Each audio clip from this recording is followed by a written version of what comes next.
Nanindigan ng iba't ibang grupong hindi espekulasyon ang pahayag ni PCG spokesperson for the West Philippine Sea, Commodore J. Tariela laban sa China. Balita mula sa Maynila, hatid ni Radyo Patrol. Steve Raz. Steve. Rika, ginit ng mga civic organization na may matibay na ebidensya at hindi haka-haka ang mga naging pahayag ni PCG spokesperson for the West Philippine Sea, Commodore J. Tariela.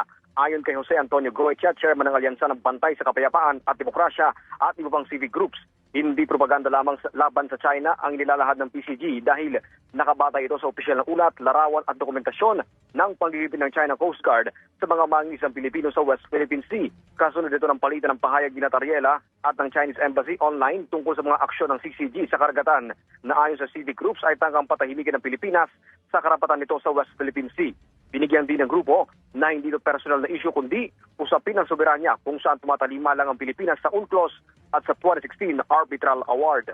Yan ang balitang kumpirmado. Sigurado, ito ang Radyo Patrol, Steve Raz, DZMM. Maraming salamat, Steve Raz.